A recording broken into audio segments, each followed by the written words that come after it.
하겠습니다. 우리 기도하고 시작하시죠. 살아계신 하나님 아버지 감사합니다. 이제 마가복음을 펴려고 합니다. 마가복음 속에 감추어 놓으신 하나님의 그 놀라운 보화를, 하나님의 그 놀라운 비밀을 우리 가운데 계시하시고 나타내 주셔서 우리가 하나님의 말씀대로 살아가는 삶을 살아갈 수 있도록 도와주십시오. 예수님의 이름으로 기도합니다. 아멘. 마가복음을 볼 텐데요. 마가복음의 저자는 마가 요한입니다. 그럼 마가 요한의 삶을 한번 살펴볼 필요가 있는데요. 마가 요한은 바울의 1차 전도 여행 때 동행했던 인물로 사도행전을 기록하고 있어요. 바울과 바나바가 1차 전도 여행을 떠나는데요. 이 마가 요한이 함께 동행합니다. 그런데 버가라는 곳에 당도할 때에 아마 마가 요한이 이 선교 여행이 굉장히 힘들었던 모양이에요. 중도에 바울과 바나바를 떠나서 집으로 홀짝 혼자 와버려요. 그러니까 중도 1차 전도 여행 때 선교사로서 실패를 경험한 사람이죠. 그래서 2차 전도 여행 때 가면 바울과 바나바가 대판 싸우는 일이 벌어집니다. 바울은 마가 요한을 데려갈 수 없다. 바나바는 마가 요한을 그대로 용서하고 데리고 가자라고 이야기해요. 둘이 대판 싸우다가 결국에는 바울은 실라라는 사람을 선택해서 2차 전도여행을 떠나고 바나바는 마가 요한과 함께 2차 전도여행을 떠나는 것을 볼 수 있죠. 이 이후로 사도행전 안에서는 마가 요한이 사라집니다. 그러다가 바울 사도의 마지막 편지인 디모데후서 4장 11절의 말씀에 보면 바울 사도가 디모데에게 편지하면서 마가 요한이 바울 사도에게 유익하다라고 이야기해요. 아마도 바울 사도의 사역의 초반에는 마가 요한이 바울의 마음에 들지 않았던 것 같은데 바울이 죽음에 임박했을 때에는 아마도 마가 요한과 온전히 연합하는 그리고 믿음에 동역하는 그런 동역자로 남게 되어졌던 것 같습니다. 특별히 마가 요한은 베드로와 긴밀한 관계 속에 있습니다. 여러분 베드로가 사도행전 12장에 보면 감옥에 갇히는 일이 벌어지거든요. 그때에 천사가 바울의 옆구리를 쳐가지고 깨운 일이 벌어져요. 그때 어디로 바울이 달려오게 되냐면 기도하고 있는 성도들, 이 집이 마가 요한의 집이라고 이야기하거든요. 사도행전 2장에 기록하는 오순절 다락방의 역사도 아마 마가 요한의 집에서 이루어졌을 것이다 라고 이야기를 합니다. 지금의 예루살렘에 가면 마가 요한의 집이라고 하는 곳이 이렇게 보존되어져 있는 것을 보게 돼요. 그러니까 진짜 그 집인지 모르겠어요. 그냥 상상하는 것 같아요. 이런 집이 아닐까. 근데 2층으로 되어 있는 아주 굉장히 넓은 홀을 가지고 있는 집의 모습을 갖고 있거든요. 근데 어쨌든 베드로와 관련된 사람이고 베드로전서 5장 15절의 말씀에 보면 베드로의 영적인 아들이라고 베드로가 표현하는 것을 볼 수 있습니다. 그리고 교회 전승에 의하면 베드로가 로마에서 사역할 때에 마가 요한이 베드로의 통역사로 일했다, 함께 사역했다라고 하는 전승이 있어요. 그리고 마가 요한이 베드로로부터 예수님에 관한 이야기를 듣고 마가복음을 기록했다라고 하는 것이 초대교회 일반적인 내려오는 이야기입니다. 그래서 마가 요한이 마가복음을 기록하는데요. 이 베드로에서 영향을 받아서 그런지 마가복음 안에 베드로라는 이름이 굉장히 많이 언급되어 있습니다. 시몬이라는 이름이 5번, 베드로라는 이름이 21번, 시몬 베드로라는 이름이 2회, 총 28번 베드로에 관한 이름이 언급되어져 있다라는 거예요. 다른 복음서와 굉장히 차이를 보이고 있죠. 그리고 바다와 관련된 용어들이 많이 등장해요. 예수님께서 바다에 사역했던 내용이 많이 기록하고 있거든요. 아무래도 베드로는 어부였잖아요. 바닷사람이라고요. 갈릴리 어부로서 갈릴리 주변을 잘 알고 있는 사람이었거든요. 그러니까 마가복음에 가지고 있는 특징 중 하나는 바다에서 일어난 사건들, 바다를 거니시는 사건들, 바다와 관련된 내용을 많이 기록하고 있다라는 것입니다. 그리고 세 번째 특징은 뭐냐? 베드로와 관련돼서 동일하게 베드로의 실수를 언급하고 있지 않습니다. 여러분, 우리가 알고 있는 것처럼 베드로가 물 위를 걸어오는 예수를 바라보며 예수님, 저를 좀 물 위로 걷게 해주십시오 하면서 물 위를 걷잖아요. 그리고 나서 바람이 일어나는 걸 보고 어때요? 의심해서 바닷속으로 빠져가잖아요. 그런데 마태복음 안에는 베드로가 바닷속으로 빠져가는 것을 믿음 없는 행위에 대해서 언급을 하고 있고 기록하고 있어요. 근데 마가복음은 독특하게도 베드로가 바닷속에 빠져가는 믿음 없는 모습에 대해서 전혀 언급하고 있지 않다라는 거예요. 여러분 요한복음에 보면 예수님께서 잡히시던 날에 대제사장의 종이었던 말구의 귀를 자르는 사건이 등장하거든요. 베드로가 칼을 가지고 잘라버려요. 이것이 베드로의 실수인데요. 어찌됐든 실수인데 요한복음 안에는 정확하게 뭐라고 이야기하냐면 시몬 베드로가 그렇게 귀를 잘랐다라고 이야기해요. 근데 마가복음 안에는 그냥 제자가 제사장의 종을 잘랐다라고 이야기하면서 베드로의 이름을 살짝 감추어지는 장면이 등장해요. 아마도 마가복음 안에서 베드로를 이렇게 자세하게 묘사하지 않는 이유는 아마도 마가복음을 받는 독자들이 마가복음을 읽는 사람들이 베드로와 긴밀한 관계 속에 있었던 것 같아요. 오히려 베드로의 이름을 더 많이 부각했을 때에 성도들이 더 많은 상처라고 하지는 않지만 신앙생활하는데 유익하지 않지 않았을까. 그래서 베드로의 이름을 살짝 감춘다는 느낌이 듭니다. 여러분 베드로 안에서 등장하는 내용이 뭐냐면 섬기는 종으로 오신 예수 그리스도에 대해서 기록하고 있어요. 마가복음 10장 45절의 말씀에 보면 인자가 예수 그리스도께서 이 땅에 오신 이유는 섬김을 받으려 함이 아니라 도리어 섬기려 하고 자기 목숨을 많은 사람의 대속물로 주려 함이라 라고 기록하고 있습니다. 예수님께서 이 땅 위에 오셨는데 오신 목적이 뭐냐? 마태복음은 유대인의 왕으로 오셨다 그랬잖아요. 마가복음은 섬기는 종으로 이 땅에 오신 예수 그리스도를 그려주고 있다라는 거예요. 여러분 이런 특징을 갖는 이런 주제를 갖는 마가복음의 배경이 있습니다. 마가복음은 어떤 배경을 갖냐면요. AD 64년에서 68년경에 마가복음이 기록되는데요. 이 시대는 어떤 시대였냐면 네로 황제라는 로마의 황제의 박해 시대였습니다. 여러분 네로 황제는 기독교 역사 가운데 기독교에 대해서 가장 철저한 박해를 가한 황제 중에 한 사람이었습니다. 이 사람이 기독교를 향하여서 가한 박해가 얼마나 심했든지 그 이후에 수많은 황제들이 나타나서 박해를 가하거든요. 크리스찬들을 향하여서. 그런데 하나같이 박해를 가하는 황제를 칭할 때 뭐라고 이야기하냐면 네로와 같은 사람, 네로와 같은 자가 나타났다라고 표현을 해요.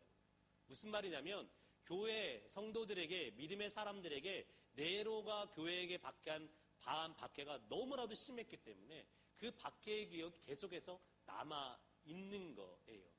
그래서 네로 하면 박해의 대명사처럼 여겨지는 사람이었습니다. 네로가 기독교인들을 박해한 이유가 있었어요. 64년경에 로마에 어떤 일이 벌어지냐면 로마의 대화재가 일어나게 됩니다. 지금의 원형극장 콜로세움 근처에서 로마의 불이 발화해서 로마에 불이 타게 되는데요. 로마는 몇 개 구역으로 나눠져 있었냐면 14개의 구역으로 나눠져 있었습니다. 그러니까 지금으로 말하면 서울로 예를 들면 서울의 구가 있잖아요. 그것처럼 14개의 구가 로마 안에 있었던 거예요. 로마 안에 100만 명 정도의 인구가 살고 있었거든요. 그 당시에 100만의 인구가 산다라는 것은 세계의 탑을 이루는 대도시였다라는 의미입니다. 근데 로마의 주택의 특징을 보면 어떤 특징을 가지고 있냐면 목조 주택의 특징을 가지고 있어요. 고대부터 로마 시대까지 네로 황제 시대까지 계속해서 목조로 건물을 지어 올렸습니다. 근데 건물을 지어 올리는데 로마 시내가 100만의 사람이 모여 살아야 되니까 다닥다닥 집을 지을 거 아니에요. 서울의 예전의 판자투처럼 따닥따닥 집을 지어 오르는데 1층, 2층, 3층, 4층, 심지어 5층 건물까지 되는 대단히의 건물을 짓고 사는 것이 로마 사람들의 특징이었다고요. 근데 한번 불이 딱 붙기 시작하니까 걷잡을 수 없이 바람을 타고 뭐예요? 로마 시내의 목조로 이루어진 그 집들이 화염에 휩싸이기 시작하는 거예요. 근데 이 화염에 휩싸이는데 무려 며칠이 불타게 됐냐? 일주일을 불타게 돼요. 일주일이 불타는 동안에 14개 지역 중에 10개 지역이 완전히 전소해버려요. 목조니까 완전 다 타버리는 거죠. 그리고 이 사람들이 뭐예요? 산에 올라가서 그 타는 광경을 보는 거예요. 자기 재산이 지금 눈앞에서 사라진다고요. 사라져버린다고요. 그리고 뭐 하는 거예요? 자기 가족들, 나오지 못한 사람들이 있을 거 아니에요. 이웃들이 있을 거 아니에요. 죽어져가는 모습을 그냥 눈앞에서 보는 거예요. 여러분, 성남 민심 어떻게 사로잡겠어요? 여러분, 자기의 전 재산과 자기 가족들, 친척들이 몰살하는 장면을 그냥 눈앞에서 본 거라고요. 여러분, 우리 같으면 어떤 마음이겠어요? 당연히 정부에 대해서 분노하는 마음이 일어나지 않겠습니까? 여러분, 연일 우리나라에 계속 사건이 터지잖아요. 불미스러운 사건이 터지고 있다고요. 근데 이 불미스러운 사건 한 가지만 가지고도 국민들의 마음이 좋지 않아요. 불만과 불평이 쏟아져 나온다고요. 여러분, 몇 년 전에 우리에게 얼마나 끔찍한 사건이 있었어요. 끔찍한 사건이. 그러니까 뱃속에 있는 아이들이 그냥 한순간에 그냥 바닷속에 그냥 그렇게 수장되어 가는 모습 우리가 지켜봤잖아요. 텔레비전으로 어떻게 보면 생중계 본 거 아닙니까? 눈앞에서 본 거잖아요. 본 거잖아요. 그러니까 저도 생생히 기억하거든요. 그러니까 그 자동차 타고 가면서 DMB를 켜놓고 갔는데 저는 구조됐다고 나오더라고요. 얼마나 안심이 됐든지요. 얼마나 안심이 되고 안도했든지요. 근데 그게 아니었던 거죠. 근데 그 모습 속에 얼마나 많은 국민이 분노했어요. 근데 이거는 그거 좀 표현이 그렇지만 그거가 비교할 수 없는 장면이 눈앞에 벌어졌어요. 성난 민심이 누구를 희생양으로 삼냐, 누구를 공격하냐면 네로 황제를 공격하기 시작합니다. 그때 네로 황제가 자신에게 돌려있던 관심을 누구에게 돌리냐면 기독교인들에게 돌려요. 저 기독교인들이 불을 질렀다라고 이야기를 해요. 불을 질렀다라고 이야기를 하는 거예요. 희생양을 잡는 거죠. 여러분, 기독교가 말할 수 없었던 이유는 뭐냐면 로마 안에는 공인된 종교가 있었어요. 로마 안에서 로마 정부가 인정한 종교가 있었다고요. 그 종교만 집회할 수 있고 그 종교만 예배할 수 있는 권한이 주어져 있었어요. 근데 기독교는 로마 정부에 의해서 공인되어진 종교가 아니에요. 모여서도 안 되고 예배 드릴 수 없는 공동체였다고. 불법을 행하는 단체였다고. 그리고 심지어 로마에 있는 사람들은 기독교인들을 굉장히 싫어했습니다. 싫어할 뿐만 아니라 혐오한 사람들이었어요. 왜 그러냐면 그들은 로마의 모든 사람 다 신을 섬기는 사람들이었는데 그들은 뭐예요? 기독교 안에는 신의 형상이 없었거든요. 기독교만 유단히 신의 형상이 없잖아요. 그러니까 무신론자로 여겨졌어요. 그리고 두 번째는 뭐냐면 식인 종교라고 여겨졌어요. 왜요? 성찬식 때 무엇과 무엇을 나누죠? 예수님의 살과 피를 나누잖아요. 근데 알지 못하는 로마 사람들의 마음속에는 어린아이를 잡아서 그의 살과 그의 피로 자신들의 신을 섬기는 성찬식을 행한다라고 믿어버린 거예요. 믿어버린 거예요. 잘못된 생각이죠. 그리고 근친상간하는 자들이라고 여겼어요. 여러분, 로마법에 의하면 근친상간하는 자들은 섬으로 유배를 보냈습니다. 섬으로 유배를 보냈어요. 근데 여러분, 기독교 안에는 서로서로 뭐라고 칭해요? 고대인들? 형제, 자매라고 칭해요. 여러분, 우리는 그냥 형제, 자매라는 용어를 쉽게 사용하지만 이 초대교회 그리스도인들, 교회 성도들을 향해서 형제, 자매라는 칭호는요, 내가 당신을 향하여서 내가 형제를 위해서, 내가 자매를 위해서 내 목숨을 버릴 수 있습니다. 라는 의미가 담겨있는 용어예요. 그러니까 우리는 형제, 자매라는 용어를 함부로 사용하지만 적어도 초대교회 성도들에게는 형제, 자매라는 용어를 사용할 때에는 내 목숨처럼 아끼는 사람이라는 의미가 담겨있다고요. 근데 어때요? 어찌됐든 형제, 자매를 칭하는 사람들이 서로 결혼하고 살아간다는 거예요. 교회 안에서 남자, 여자가 눈 맞아서 결혼할 거 아니에요. 근데 어떻게 가족들이 서로 결혼하자는 거죠. 근친상간하는 자들로 여겨졌다라는 거예요. 그리고 로마 사람들은 극장과 향락을 즐기는 사람이었는데 기독교인들은 전혀 그런 것들 일체 금했거든요. 그 가운데 접근하지 않았거든요. 이런 다양한 이유들로 인해서 로마에 살고 있던 사람들은 기독교인들을 싫어했어요. 근데 그 원인이 기독교인들에게 돌아가자 뭐 하는 거예요? 옳거니 잘됐다라고 로마인들이 박수치는 거죠. 저 기독교인들 안 그래도 눈에 가시였는데 꼴 보기 싫었는데 이참에 쟤네 한번 어떻게 혼쭐 내줘보자 라고 생각했겠죠. 그 다음부터 네로 왕제가 뭐 하기 시작하냐면 기독교인들을 대대적으로 박해하기 시작합니다. 박해하기 시작해요. 여러분, 박해하는 것 중에 하나가 뭐였냐면 기독교인들을 잡아다가 이렇게 하는 거였어요. 아침부터 저녁까지 나무 기둥에 매달고 그 사람에게 초를 발라요. 아침부터 저녁까지 계속 초를 발라요. 수많은 기둥에 산채로 초를 바르는 거예요. 그리고 저녁이 되면 네로의 궁전에서 궁중연회가 벌어져요. 그리고 아침부터 초를 발랐던 그 것에 뭐 하는 거예요? 불을 쫙 켜는 거예요. 그러면 사람들이 비명소리와 함께 타 죽어가는 거죠. 타 죽어가는 거예요. 그 모습을 바라보며 즐겁게 희낙거리며 악기를 풍악을 울리며 뭐예요? 자신들의 신을 예배하고 향락과 뭐예요? 즐기는 거예요. 그렇게 기독교인들 받게 했어요. 원형극장 안에 뭐 하는 거예요? 그리스도인들을 잡아놔요. 그 그리스도인들에게 행하게 했던 삶의 모습이 있었어요. 연극이 있었어요. 뭐였냐면 그리스 로마 신화를 재현하는 것입니다. 여러분 그리스 로마 신화 어린아이들이 많이 읽지만 그리스 로마 신화의 거의 대부분의 내용들을 보면 이런 내용이에요. 아버지가 딸을 강간하고 딸이 아버지와 관계를 갖고 어머니가 아들과 청제와 청제끼리 자매와 자매끼리 관계를 가져요. 난잡한 성행위를 한다고요. 그런 것이 그리스 로마 신화의 모습이에요. 그 속에서 신들이 태어나고 그 속에서 사람 영웅들이 태어나거든요. 근데 그 모습을 어디에서 하겠냐면 수많은 사람들이 지켜보는 그 가운데서 뭐예요? 원형극장 한가운데서 기독교인들 잡아온 크리스찬들로 하여금 그 행위를 하게 한다고요. 그리고 뭐 하냐면 굶주린 사자를 풀어놓아요. 쫙 풀어놓고 잡아먹게 하는 거죠. 성난사들을 잡아먹는 거예요. 잡아먹는 거예요. 크리스찬들이 그렇게 죽어가는 거예요. 여러분 한번 상상해 보시겠어요? 여러분 믿는 사람들을 찾아내는 것 그것이 그들의 업무 아니겠어요? 믿는 사람을 찾아내기 위해서 어떤 일이 벌이냐면 일제시대 때 일본 사람들이 사용하는 것처럼 가족들을 회의하기 시작하는 거죠. 회의하는 거. 야, 너의 믿음의 공동체도 어디 있어? 불어. 이야기해. 그러면 너 봐줄게. 한 사람만 대라. 한 장소만 대라. 될 수 있나요? 안 되겠죠. 가족들을 부르는 거죠. 아들을 불러요. 야, 네 아들이지? 따뜻한 밥 맛있게 먹어요. 맛있게 먹어. 네 아들이다. 네 딸이다. 맛있게 먹어라. 야, 네 딸이랑 집에 가서 아들이랑 집에 가서 같이 지내면 얼마나 좋니? 근데 조건이 하나 있어. 너희 믿음의 공동체 어디 있어? 니네 교회 어디 있어? 그거 하나만 돼. 될 수 있나요? 안 되죠. 그래, 그럼 어쩔 수 없다.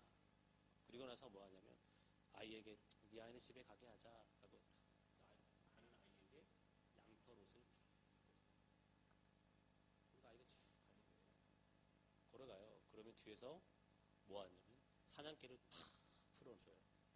그럼 사냥개가 뭐 하겠어요? 앞에 양새끼 한 마리 걸어가는 거예요. 쭉 달려가서 탁 목을 낚아채겠죠. 어머니가 뭔 장면을 보는 거예요? 자기 아들, 딸이 죽어져 가는 것을 보는 거예요. 여러분, 그런 시대를 살아가는 사람들이 누구냐면 기독교인들, 크리스찬들이었다고. 마가복음이 그런 네로 왕제 박해 시대에 그런 것을 배경으로 해서 기록되어진 성경이에요. 그러니까 여러분, 마가복음 읽을 때 어떤 심정으로 읽어야 되냐면 내가 예수를 믿어서 내일 죽을지도 모르는 자, 내일 십자가에서 화형을 달릴지 사자의 밥이 될지 내 자식이 예수를 믿는 것 때문에 사자의 밥이 될지 개의 밥이 될지 묻힐지 모르는 상황에 놓여 있는 자의 심정으로 입장으로 마가복음을 읽어야 된다고요. 그런 입장에서 마가복음을 읽으면 훨씬 더 생생하게 다가오겠죠. 그런 처지에 있는 독자들을 향해서 마가복음이 전해주고자 하는 메시지가 있어요. 여러분 네로 왕제가 뭐예요? 네로 왕제가 자기의 권력을 가지고 황제로서 전 로마를 지배하고 크리스찬들을 압제하는 것 같다고요. 마음대로 자주하는 것 같다고요. 근데 마가복음의 선포는 이거예요. 1장 1절에 뭐라고 이야기하냐면 다짜고짜 이렇게 선포합니다. 하나님의 아들 예수 그리스도 복음의 시작이다라고 이야기해요. 여러분 우리가 복음이라는 말에 집중할 필요가 있어요. 여러분 예수님 시대에 복음이라는 말이 사용되는 경우는 한 3가지 경우에 사용돼요. 언제 사용되냐면 제일 첫 번째는 황제가 황제로 등극할 때, 황제의 대관식 때 복음이라는 말이 사용되고요. 두 번째는 황제가 어느 곳에 행차할 때 사용돼요. 그리고 세 번째는 황제가 될 사람이 태어났을 때 복음이라는 말이 사용된다. 그러니까 유앙겔리온, 이 복음이라는 말은 기쁨의 소식, 좋은 소식이라는 의미도 가지고 있지만 어디에 사용된다고요? 황제에게 사용된다라고요. 황제에게. 네로 황제에게 복음이라는 단어가 사용됐어요. 네로 황제가 어느 곳에 행차할 때에, 어느 곳에 시찰할 때에 황제가 오신다, 유앙겔리온 복된 소식이라고 선포되고 모든 사람으로 준비하게 했다고요. 근데 여러분 1장 1절에 고난받는 성도들을 향해 뭐라고 이야기하는 거예요? 하나님의 아들 예수 그리스도의 복음의 시작이다. 무슨 말이에요? 예수 그리스도가 우리의 황제이다. 우리의 왕이다. 라고 이야기하는 거예요. 여러분, 참으로 마가복음의 시대를 살아가는 로마 사람들에게는, 크리스찬들에게는 네로가 전 세계를 좌지우지하는 것처럼 보였어요. 네로의 손 하나에, 로마 시대 때는 황제가 이렇게 손을 내려야 살리는 거잖아요. 이렇게 하면 죽이는 건가요? 이렇게 하면 살리는 거고, 이렇게 하면 죽이는 거잖아요. 황제가 손을 올리느냐 내리느냐에 따라서 자기의 목숨이 왔다 갔다 하는 것처럼 느껴졌다고요. 내가 십자가에 죽느냐 안 죽느냐, 사자의 밥이 되느냐 안 되느냐가 황제의 손에 의해서 좌지되는 것처럼 보였다고요. 근데 마가는 뭐라고 이야기하냐, 그런 독자들. 아니야! 네로가 우리를 다스리는 자가 아니라, 네로가 우리의 황제가 아니라 우리를 다스리는 분은 예수 그리스도셔. 라고 정확하게 이야기합니다. 우리의 목숨이 누구에게 달려있느냐? 예수 그리스도에게 달려있다. 그분만이 우리의 생명을 주관하는 분이시다. 라고 이야기한다고요. 여러분, 우리 이 시대도 마찬가지이지 않나요? 여러분, 누가 우리의 목숨을 좌지우지하나요? 누가 우리의 생명을 좌지우지하나요? 우리의 직장이 좌지우지하나요? 내가 가진 어떤 것이 좌지우지하나요? 그러면 그것이 우리의 황제겠죠. 우리의 왕이겠죠. 여러분, 교회 간사님들이 계시지만 우리 YM 간사님들은 사역의 특징이 이거예요. 그러니까 자비량으로 사역하는 거. 그러니까 내가 일하지 않고 다른 개념이긴 한데, 일하지 않고 후원을 받아서 사역하는 거예요. 그러니까 후원을 받아 사역하는 건 이유는 한 가지예요. 내가 이 복음의 사역에 더 집중하기 위해서. 내가 일하는 시간을 이 복음의 사역에 더 집중하고 더 헌신하기 위해서 그렇게 하는 거라고요. 그러니까 때로는 그런 위협 속에 많이 느껴요. 마치 돈이 나의 황제인 것처럼, 나의 왕인처럼 위기감을 굉장히 많이 느낀다고요. 많이 느껴요. 집안에 쌀이 떨어져 나갈 때도 있고, 내일 한 끼의 밥을 걱정하고 염려할 때가 있어요. 어떤 분은 계란 하나 먹어보는 것이, 후라이에서 먹는 것이 소원인 분이 있어요. 내 생일상에는 계란 하나 올라왔으면 좋겠다 라고 말하는 분이 있다고요. 설마 그런 사람이 있을까? 라고 할지 모르지만 그런 사람이 있다고요. 근데 그런 형편에 놓여 있을 때, 집에 아이가 아파서 울어요. 열이 30도, 38도, 40도 올라가는데 병원에 갈 수가 없어요. 왜? 돈이 없으니까. 저는 그 상황에서 누가 나의 왕이라고 이야기하실까요? 당장 돈만 있으면 내가 갈 수 있는데, 해결할 수 있는데, 그 상황에 누가 나의 무엇에 의지하기 쉽겠어요? 그 상황에 내가 놓여있다고 생각해 보세요. 그러니까 여러분, 내가 그 상황에 놓여있을 때 내 삶의 주인은 예수 그리스도셔. 하나님이 내 삶의 주인이야 라고 이야기하기를 마가는 권면하고 있다. 여러분, 우리의 삶의 주관자가 담대히 고백하셔야 돼요. 예수 그리스도가 내 삶을 좌지우지하는 분이다. 나는 절단코 이 땅 가운데 굴복하지 않겠다 라는 것들. 여러분, 그러면 근데 예수 그리스도 왕이신 그분이 이 땅에 어떠한 자로 오셨다고 이야기하냐면, 아이러니하게도 섬기는 종으로 이 땅에 오셨다라고 이야기해요. 여러분, 예수님께서 마가복음 1장부터 8장까지 수많은 기적과 이적을 행하신대요. 근데 그 기적과 이적을 행하시면서 그거 누구를 위해 사용하세요? 당신을 위해서 사용하시는 것이 아니었어요. 당신을 위해 사용하는 것이 아니라 하나같이 누구요? 이 세상의 인생들을 섬기는 일로 사용하신다고요. 겸손하게 사람을 고치고, 사람을 치유하고, 사람을 회복하고, 사람을 온전케 하는 일에 자신의 능력을 들으시고 계신다고요. 능력. 여러분, 그러면 마태복음의 독자들이, 고난 가운데 성들이 어떤 마음이겠어요? 예수님께서 얼마든지 내 이 아픔, 내 위기, 내 어려움들 그분이 치료할 수 있구나. 그분이 회복할 수 있구나. 그분이 온전케 할 수 있구나. 그런 마음을 위로받지 않겠냐는 거예요. 근데 여러분, 또 역으로 생각해 볼 필요가 있죠. 한편으로 이런 능력과 권능이 많으신 그분이 내 삶 가운데 일하지 않으신다면, 여전히 내 삶 가운데 고난이 있고 고통이 남아있다면 무언가 이유가 있겠지라고 생각할 수 있지 않겠냐는 거예요. 왜 그러냐면 예수 그리스도의 삶의 모습 때문에 그래요. 이런 능력과 권능을 행하신 그분께서 마가복음 9장 이후로 16장까지 무엇을 기록하냐면 고난받는 모습을 하나도 하나하나 기록해주고 있습니다. 어디까지 고난받아요? 십자가에 죽기까지 고난받는 모습을 보여주고 있습니다. 여러분, 마가는 예수님의 능력을 행하는 모습을 보이지만 또 한편으로 예수 그리스도께서 그 능력이 있음에도 불구하고 겸손하게 고난받는 모습을 보여줘요. 여러분, 예수님께서 왜 고난받고 십자가에 못 박혀 죽는 길을 선택하시나요? 힘이 없어서 그런가요? 능력이 없어서 그런가요? 그렇지 않죠. 철저하게 죄인된 인생을 구원하길 원하는 그의 목표가 있기 때문인 거죠. 여러분, 예수를 그리스도를 믿는다고 그 누군가 믿을 때에 고난이 없다고 그 누군가는 거짓말을 해요. 여러분, 예수 그리스도 믿는 자에게 고난이 없습니까?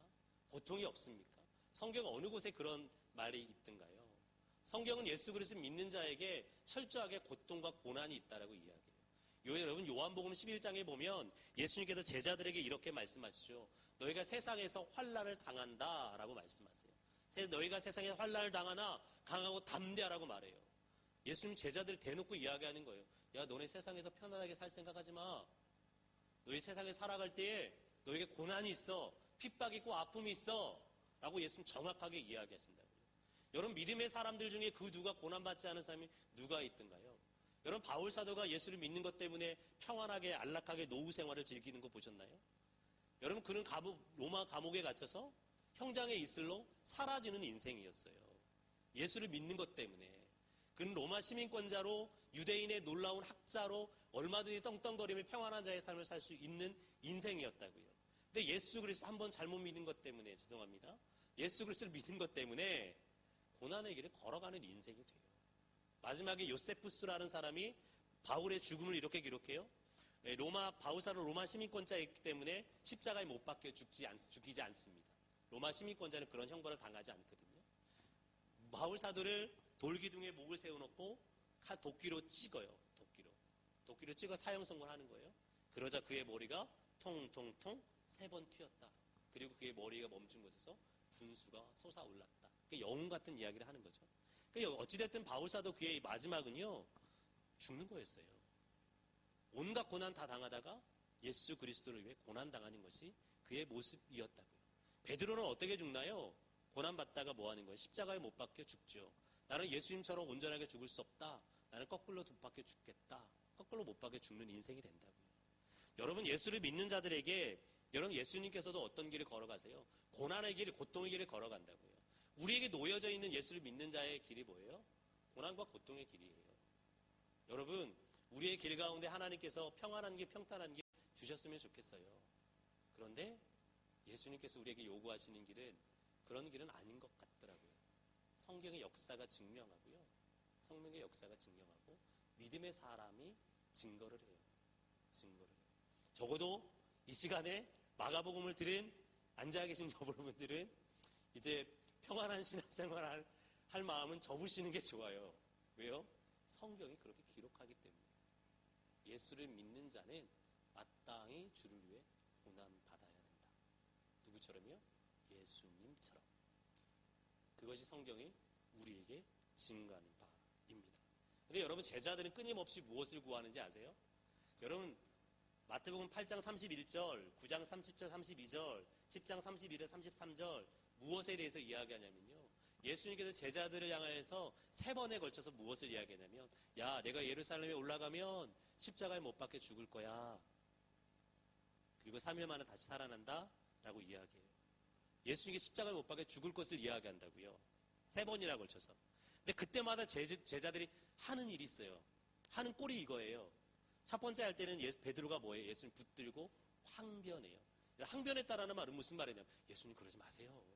아, 왜 그러세요? 그런 것이 아니에요. 예수님 미쳤어요? 무슨 십자가에 못 박혀 죽어요? 말 같지 않은 소리 하지 마세요. 예루살렘에 올라가면 왕이 되셔야지. 무슨 소리 하는 거예요? 내가 지금 내가 배도 다 버리고 우리 아버지 어머니 다 버리고 내가 처도 다 버리고 당신 따라다닌 이유가 뭔데? 당신 왕 되면 내가 한몫하려고 그러는 건데 당신 왜 그따위 소리 하고 있어요? 집어치워요. 절대 그런 말 하지 마요. 왕이나 되세요. 그런 말 하는 거예요.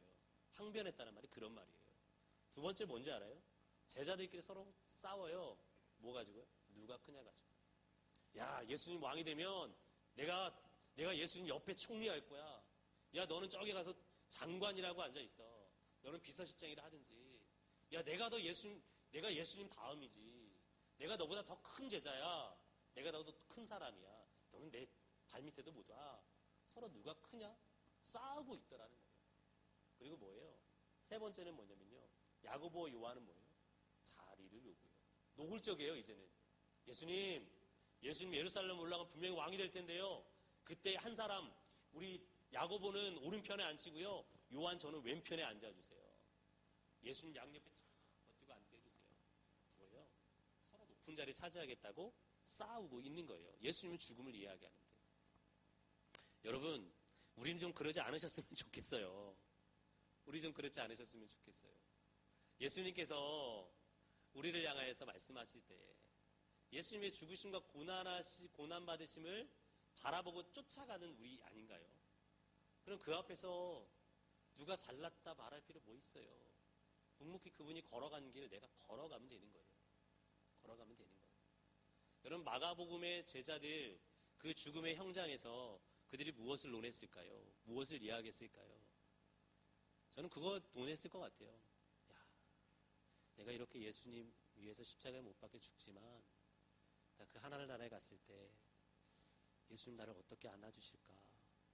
내가 이 땅에 고단한 인생 살다가 주님 품에 안기는데 내가 사자의 밥이 되고 십자가에 못 박혀 죽지만 우리 주님께서 나를 어떻게 안아주실까? 저 스데반을 일어서서 안아줬던 것처럼 나를 그렇게 안아주지 않으실까? 나 그 품에 안겨서 나 그분 노래하고 싶다. 나 그 품에 안겨서 울고 싶다.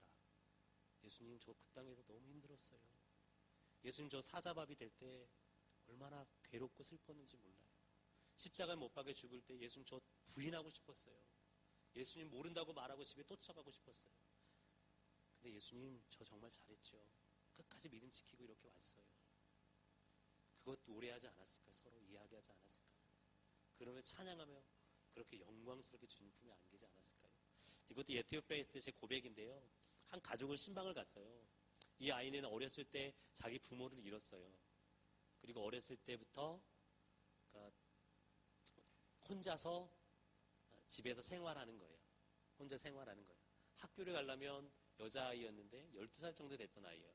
학교를 가려면 집에서 학교까지 한 2시간을 걸어가야 돼요. 걸어가야 되거든요. 그러니까 차도 없어요. 차도 없고 뭐 운수 그냥 걸어가는 것밖에 없어요. 2시간을 매일 걸어갔다 걸어오고 자기가 학교 끝나면 물 떠와야 되고 산에 드래프트에 가서 나무 주워와야 되고 이웃에게 구걸해서 음식 얻어다 먹고 살아야 되는 아이예요. 그 아이를 신방을 갔어요. 신방을 갔어요. 물 하나 들고 걔네 먹는 이제 그 음식 재료 가지고 신방을 갔어요. 근데 아이가 그런 이야기를 해요. 목사님, 그때는 목사라고 불렀거든요. 목사님, 패스터리, 목사님, 제가 노래 하나 하고 싶어요. 그래요. 무슨 노래 하고 싶은데, 전 얘가 노래를 막 불러요. 노래를 부른 음이 들어가니까 무슨 말인지 모르겠어요. 그래서 노래를 다 끌었는데 얘가 막 울어요. 하염없이 우는 거예요. 그래서 이제 통역하는 친구한테 야, 얘 뭐라고 하는 거냐? 통역 좀 해줘라 라고 부르니까 얘가 이렇게 해야 돼요. 가사 내용이 이런 거였어요. 나 이 세상에서 고단한 슬픈 인생을 살지만 하늘나라에 가면 아버지 하나님 품에 안겨서 기쁘게 노래하겠네. 그런 노래인 거예요. 근데 그 어린아이가 그의 삶의 고난과 아픔이 너무나 크니까 그 영원한 천국을 노래하면서 아버지 하나님 품에 안길 걸 생각하면 하염없이 눈물을 흘리더라고요. 여러분, 마가복음의 독자들이 그런 모습 아니었겠나라고 생각이 들어요. 여러분, 우리가 이 땅의 인생의 길을 살아갑니다. 이 땅의 믿음의 순례의 길을 여정을 살아가요. 여러분, 어떤 길을 꿈꾸시고 예수 그리스도를 믿으셨나요? 예수 그리스도를 믿는 길을 선택하셨나요? 예수 그리스도를 믿어서 어떠한 자리를 하고 어떠한 부를 누리고 어떠한 영광 가운데 이르기를 꿈꾸셨나요?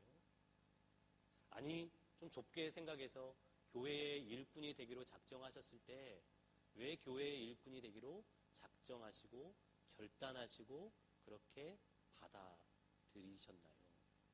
받아들이셨나요? 저도 교회에 있는 동안에 수많은 투표를 해봤거든요. 일꾼을 세우는 투표를 해봤어요. 안 되어서 우시는 분도 많이 봤고요. 안 되어서 교회를 떠나시는 분도 많이 봤고요.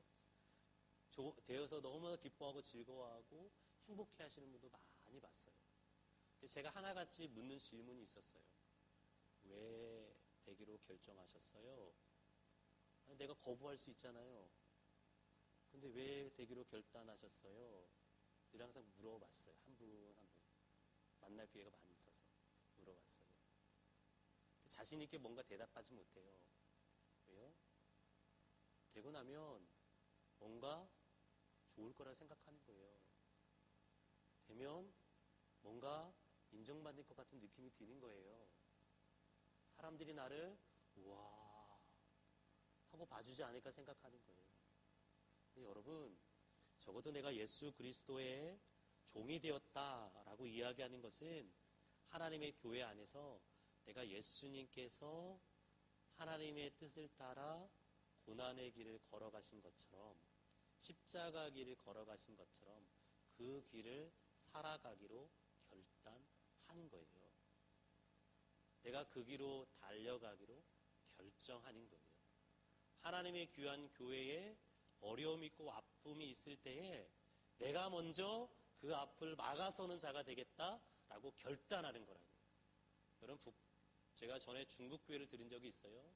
중국 교회는 수많은 지도자들이 세워져요. 세워지는 이유는 한 가지예요. 끊임없이 공안이 와서 지하교회에 내려와서 그 교회의 관리들을, 대표들을 잡아가기 때문에. 대표가 되어서 감옥에 잡아가면 하루 이틀 감옥에 있다가 나오는 게 아니죠. 2년, 3년, 5년, 10년 그렇게 하염없는 시간에 감옥에서 보내야 돼요. 가족과 생리별을 하면서. 그런데도 한 사람이 잡혀가면 그 다음에 지도자가 세워져요. 또 잡혀가요. 그 다음에 또 지도자가 세워져요. 또 잡혀가요.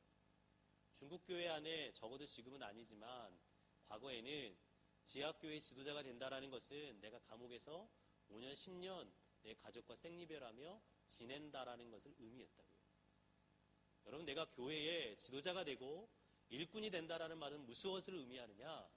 내가 그것을 통해서 무언가를 누리는 것이 아니고 내가 예수 그리스도를 위해 이 교회를 대표해서 교회가 어려움이 있을 때, 아픔이 있을 때, 하나님의 사람들을 필요로 할 때 그 앞에 막아서는 자로 내가 서겠다라는 결심을 하는 거라고요. 여러분, 이거는 목사가 가장 먼저 해야겠죠. 목사로부터 장로님으로부터 안수 집사님으로부터 권사님, 집사님들까지 모든 교회의 일꾼들이 그러하기로 결단하셔야 된다. 사랑하는 동북교회 성도님들, 우리가 다 주 앞에 일꾼으로 부름받은, 저도 다 모든 일꾼으로 부름받았잖아요. 마가복음의 독자들이 고난의 길을 걸어가는 것처럼 여러분, 하나님께서 여러분을 하나님의 귀한 교회 일꾼으로 부르셨습니다. 고난의 길을 과감하게 선택하시죠. 이미 여러분들 고난의 길로 서서기로 작정하신 분들이세요. 내가 원하든 원하지 않든. 그러면 주님께서 부르실 때, 말씀하실 때 여러분 과감하게, 예 주님 나를 부르셨는데 제가 그 고난을 걷죠. 내가 주님 말씀하신 대로 그렇게 살아가겠습니다. 예 주님, 내가 영광의 십자가를 바라보며 하늘나라를 바라보며 기쁨으로 걸어가죠. 제가 제일 먼저 하나님의 귀한 교회를 위해 헌신하고 희생하겠습니다. 여러분 그렇게 고백하지 않으시겠습니까? 여러분 꼭 그런 여러분 되시기를 마지막으로 권면드리고요. 우리 마지막으로 같이 좀 한번 기도하고 이 시간을 좀 마쳤으면 좋겠습니다. 이 시간 기도할 때 여러분, 저는 딱 두 가지 생각이 들었어요. 마태복음을 보면서는 천국의 삶의 모습이 무엇이었습니까? 끝까지 형제를 용서하는 것이었습니다. 여러분, 내 자신이 혹시 용서하지 못한 형제나 자매가 있다면, 우리 교회 안에, 아니 교회 밖에 그 누군가가 있다면 하나님 예수 그리스도의 그 사랑을 내 마음에 부어주셔서 그렇게 용서할 수 있도록 도와주십시오. 마가복음을 보면서는 우리 주님께서 고난의 길을 걸어가지 않습니까? 여러분, 우리를 일꾼으로 부르신 것은 그 예수님께서 걸어가셨던 고난의 길을 걸어가라고 우리를 부르신 것입니다. 예, 주님, 나를 일꾼으로 부르셨습니다. 제가 먼저 그 고난의 길을 걸어가지요. 예, 주님, 부르심에 합당하게 내가 그 길을 담대하게 걸어가겠습니다. 행복함으로 걸어가겠습니다. 눈물 흘림으로 걸어가겠습니다. 우리 그 마음 가지고, 우리 두 가지 가지고 주 앞에 좀 기도했으면 좋겠습니다. 우리 주여 한번 외치고 같이 기도하도록 하겠습니다. 기도하시죠. 주여!